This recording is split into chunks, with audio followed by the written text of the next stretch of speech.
लोग कहते हैं कि बलोच गवार है, औरत को आगे नहीं आने देते। आपके सामने सबसे बड़ी मिसाल है, इस वक्त महारंग एक औरत है ना। आइन का आर्टिकल 158 डायरेक्टली कह रहा है कि किसी भी सूबे से नेचुरल रिसोर्सेज निकले, पहले उस सूबे का हक है 100%, उसके बाद दूसरे में डिवाइड करें। पाकिस्तान का झंडा लेकर आपको भी आम पाकिस्तानी, आम प्रो पाकिस्तानी इंडिया को 5 गालियां देकर किसी को भी कत्ल करो और कहो कि वो दहशतगर्द है।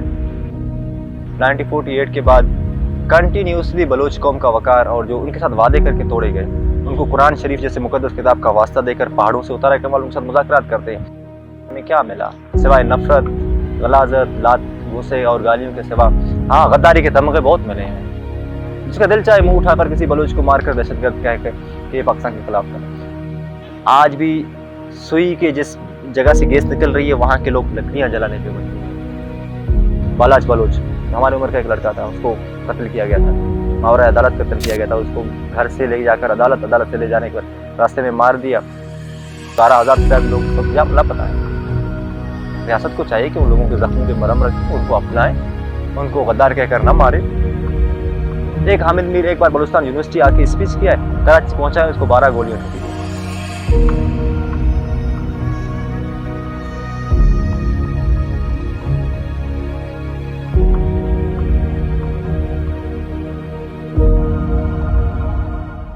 सर, मेरा नाम एजाज शाहीन बलोच है। बेसिकली मैं बलूचिस्तान के ज़िला लसबेला से हूँ, जो अब वो भी 2 पार्ट में हो गया, तो मैं ज़िला हब में आता हूँ। एंड मैं यहाँ पे BS कर रहा हूँ मैस कम्युनिकेशन में, फेडरल उर्दू यूनिवर्सिटी इस्लामाबाद। देखिए, बलूचिस्तान पाकिस्तान का ही पार्ट है और उसका कल्चर खानों के हवाले से थोड़ा अलग माना जाता है, एंड लैंग्वेज, क्योंकि इसकी हिस्ट्री बहुत रिच है। 11,000 साल पहले बलूच और बलूचिस्तान की तारीख मिल रही होती है हमें।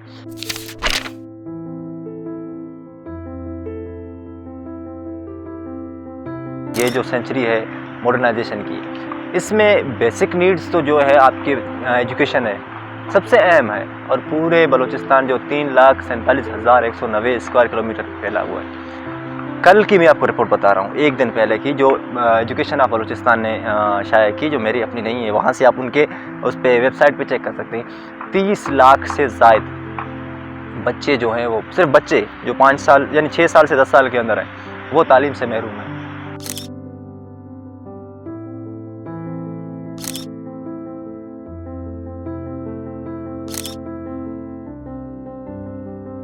सबसे बड़ा मसला ये जो है जेनोसाइड है इस वक्त।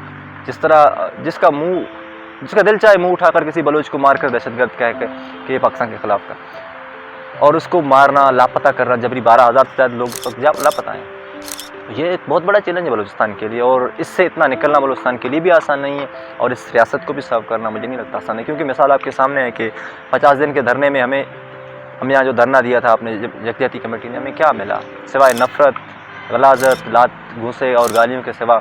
हाँ, गद्दारी के तमगे बहुत मिले हैं, बहुत ज़्यादा मिले हैं। फयाज मिले हैं, गद्दारी के तमगे मिले, और तो कुछ मिला नहीं है।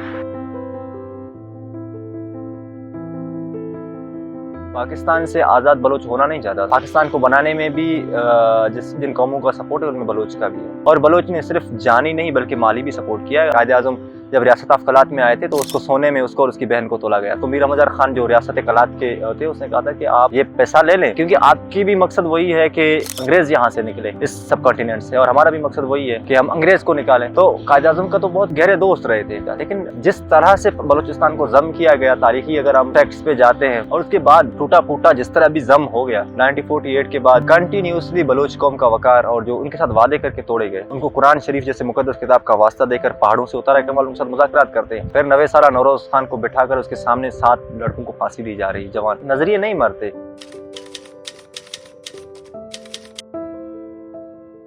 7 बार बलोच कौम का वादा तोड़ा गया। 1948 में कायद-ए-आज़म का वेलकम करने वाला शख्स अकबर बुगटी था, उसको भी गद्दार कहकर मारा गया। तो आई डोंट थिंक कि पाकिस्तान के साथ, यानी कि पाकिस्तान या ये जो रियासत है, या रियासत के अंदर के जो लोग हैं, ये जो कर रहे हैं वो अच्छा हो सकता है। तो इसके रिजल्ट में जाहिर सी बात है एग्रेशन होगी। वहां पे भी बहुत बड़ी कौम है।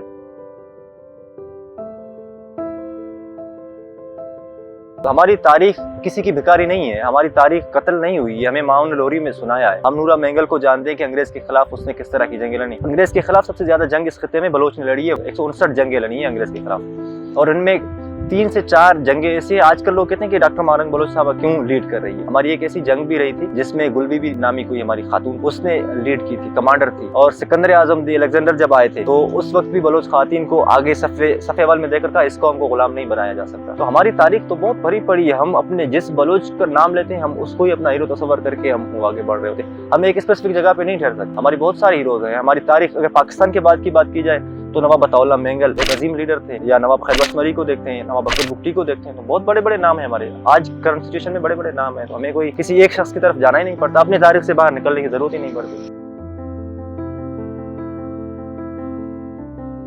हाँ, मैं आपको एक बात बताऊं, मेरा अक्सर अपने यहाँ के दोस्तों के साथ जिक्र होता है कि पाकिस्तान को 1971 में भी बंगाल ने नहीं तोड़ा, ना बंगाली ने तोड़ा, और अब भी अगर अल्लाह ना करे ऐसा हो कि रियासत टूटे, मैं ये कभी इस हक में नहीं हूँ।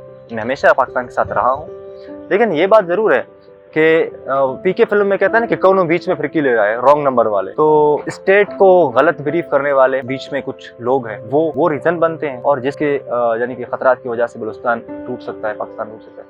तो इस तरह के बहुत सारे रॉन्ग नंबर्स हैं। और एक चीज ये हुआ कि पाकिस्तान का झंडा लेकर आपको भी आम पाकिस्तानी, आम प्रो पाकिस्तानी इंडिया को 5 गालियां देकर किसी को भी कत्ल करो और कहो कि वो दहशतगर्द है, without any evidence, without court में पेश करने से, जिसका मारो और कहो वो दहशतगर्द था, फिलहाल तंजीम के साथ था, एक तंजीम के साथ मिला देना और आपको तो आपका रिवार्ड मिलना है। तो फिर ये जो बीच के लोग हैं ना, पाकिस्तान के झंडे को इस्तेमाल करने वाले जो डेथ स्क्वाड्स हैं, मैं इनको डेथ स्क्वाड भी, तो वो लोग हैं, वही रीजन है बलूचिस्तान को तोड़ने के, वही रीजन है कि वो ये सिचुएशंस पैदा कर रहे हैं, ह्यूमन वायलेशन हो रही है। अभी जो आपके सामने जिसकी वजह से बलोच यकजहती कमेटी ने ये एहतजाज स्टार्ट किया था, बालाज बलोच हमारी उम्र का एक लड़का था, उसको कत्ल किया गया था और अदालत कत्ल किया गया था। उसको घर से ले जाकर अदालत से ले जाने के रास्ते में मार दिया। वो इसलिए मार दिया कि किसी को रैंक चाहिए था ना, कि मुझे रैंक अपना ऊपर करना है, शायद कोई छोटे रैंक पे होगा, एक ऑपरेशन के नाम पे रैंक बढ़ाना होगा, या कुछ पैसे चाहिए होंगे, तो ये कहकर मार दिया। उसके रैंक बढ़ गए, उसको डॉलर मिलेंगे, और मर हमेशा गरीब का बचा रहता है।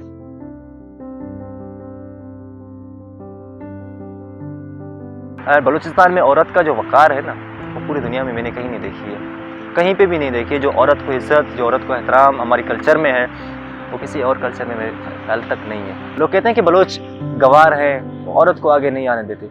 आपके सामने सबसे बड़ी मिसाल है, इस वक्त मारंग एक औरत है ना, and she are leading us, and हम जो मर्द हैं हम उसके पीछे खड़े थे, एक शख्स पीछे थे, आगे वो खड़ी थी, शी वाज आवर लीडर। उससे बढ़कर हम औरत को क्या डिस्क्राइब कर सके, हम कितना हकूक देते हैं, ये कोई जान ही नहीं सकता। And she is MBBS doctor, की बलोच तालीम से पाबंदी है, बड़ी मिसाल है। हाँ, बलूचिस्तान में एजुकेशन की कमी है। स्कूल 13,845 गवर्नमेंट में रजिस्टर्ड हैं पूरे, और वो भी कुछ 1950-60 में बने हैं, टूट का शिकार हैं, आखिर में जाकर 5,000 स्कूल बचते हैं। तो ये सिस्टम से एजुकेशन, हमें जो स्टेट की जिम्मेदारी है, रियासत का जो आपका आइन है, उसके आर्टिकल 25A में लिखा गया है कि रियासत 5 साल से लेकर 16 साल तक की उम्र के हर बच्चे को लाजम और मुफ्त तालीम फराहम करेगा। लेकिन बलूचिस्तान में ये आइन की सबसे पहली बड़ी कत्ल यहाँ से होती है।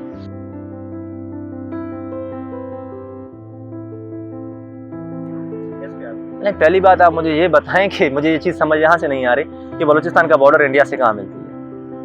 इंडिया से मिलती है? नहीं। इस चीज़ के लिए तो आपके बहुत बड़े इन्वेस्टिगेटिव जर्नलिस्ट ने ये वाज़ेह किया है, इवन आसिफ अली जरदारी ने इस चीज़ को किया था कि नवाज शरीफ वांट्स पंजाब को जम करना चाहता है, ग्रेटर पंजाब बनाना चाहता है इंडिया के साथ। तो as compared to us, Nawaz Sharif तो बहुत बड़े गद्दार हैं, लेकिन आप उसको दूध में धोकर ला रहे हैं इस वक्त वज़ीर आज़म बनाने के लिए। उसके सारे केस माफ, उसके लिए नादरा, उसके लिए सारी वेरिफिकेशन जाते हैं इस्लामाबाद के एयरपोर्ट पे, और हमारी वेलकम लाठियों, घूसों, बदमाशियों और गालियों से होती है। तो इससे आप अंदाज़ा करें। पता है आपको, पहले ये बातें मुझे असर करती थी कि शायद कहीं ना हम बलूचियों में गलती है, कहीं ना कहीं से हमें गलती है कि हमारे ऊपर उंगली उठती है।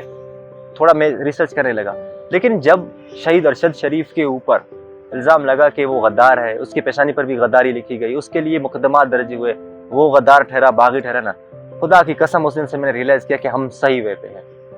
मैं उस दिन के बाद मैंने रियलाइज़ किया कि हम सही हैं।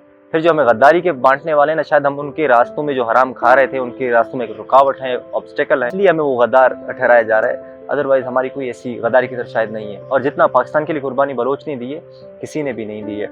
जब अफगानिस्तान, मुशर्रफ की एक पॉलिसी की वजह से अफगानिस्तान अमेरिका को दिया गया, अफगानों के मुहाजिरीन का बोझ किसने उठाया? बलोच ने उठाया।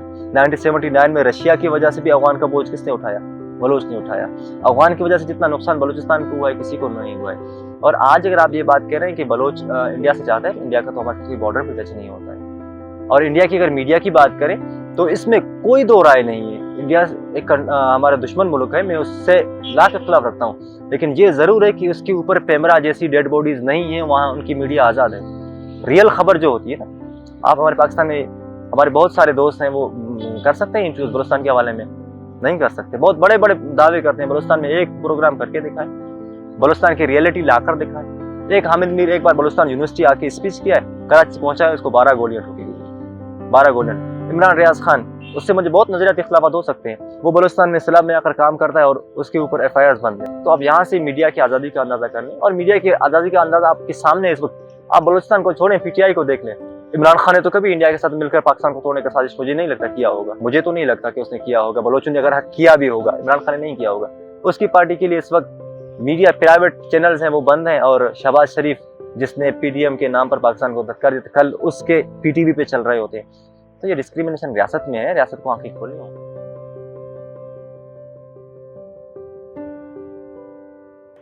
देखिए, माइंड सेट करना रियासत की जिम्मेदारी है। आपके सामने इस वक्त मैं जवान हूँ, मैं था, मेरे साथ 4000 स्टूडेंट्स थे। रात को हम आए इस चीज के लिए कि हमारे लापता अफराद को रियासत बाजियाब करें। We don't need our other things, और नेचुरल रिसोर्सेज। हमने सिर्फ एक बात की, हमारे ऊपर FIRs हुए, हम गिरफ्तार हुए रात को 3 बजे। जैसे सहयोनी रियासत करती है वही हमारे साथ हुआ, रात के 3 बजे पानी में भिगोकर डाले में बिठाकर, कभी वहाँ उस थाने का चक्कर लगा रहे, कभी उसका, कभी उसका, कभी उसका। तो ये रियासत का रवैया रहा तो फिर बलोच ऐसी बात है, मुजामत ना चाहे नफरत तो चाहेगी ना। रियासत एक नफरत की बीज बो रही है, तो इससे नुकसान है। बलोच जवान चाहता है कि आइन की हुक्मरानी हो, जो आईने पाकिस्तान है, जो बुक है जिसके ऊपर इस मुल्क को चलना है। हालांकि पिछले 22 महीनों से इस मुल्क में आइन नाम की कोई चीज़ है ही नहीं। जिस तरह मुशर्रफ साहब ने फेंका था डब्बे में का, this is the piece of paper, उसने एक और अल्फाज इस्तेमाल किया था, लेकिन मैं एज अ पाकिस्तानी यूज़ नहीं कर सकता। मुशर्रफ साहब ने एक अल्फाज इस्तेमाल किया था, तो मैं नहीं कर सकता जो डस्टबिन में फेंकते वक्त उसने कहा। तो आइन को रोंदा यहाँ से गया है, बलूचिस्तान से कभी आइन को नहीं रोंदा गया। बलूचिस्तान ने हमेशा आइन की बात की है। बलूचिस्तान ने अयूब खान को भी एक्सेप्ट नहीं किया। ज़ियाउल हक को थप्पड़ मारने वाले भी बलोच हैं। जो भी गैर आइनी हुकूमतें हैं या आमरीत हैं, आमिर के खिलाफ हमेशा बलोच रहा है। बलोच सिर्फ और सिर्फ, बलोच क्या चाहता है? मैं जंग हूँ, मैं बलोच हूँ, मैं बलोच को रिप्रेजेंटेटिव। मैं कहता हूँ कि बलोच सिर्फ पाकिस्तान की जो आइन है उसकी हुक्मरानी चाहता है और कुछ भी नहीं चाहता। कोई इंडिया से मिलावट नहीं चाहता, कोई दहशतगर्दी का जो बातें नहीं चाहता, सिर्फ और सिर्फ आइन की हुक्मरानी चाहता है। अगर वो होगा तो बलोच के सारे मसले हल होते हैं। बलोच का एजुकेशन भी आइन में है, बलोच के नेचुरल रिसोर्सेज के हकूक भी आइन में है, बलोच के लापता अफराद का मसले का हल भी आइन में। अगर आइन के ऊपर काम होगा तो बलोच का कोई मसला ही नहीं है, बलोच के सारे मसलों का हल उसमें ही है।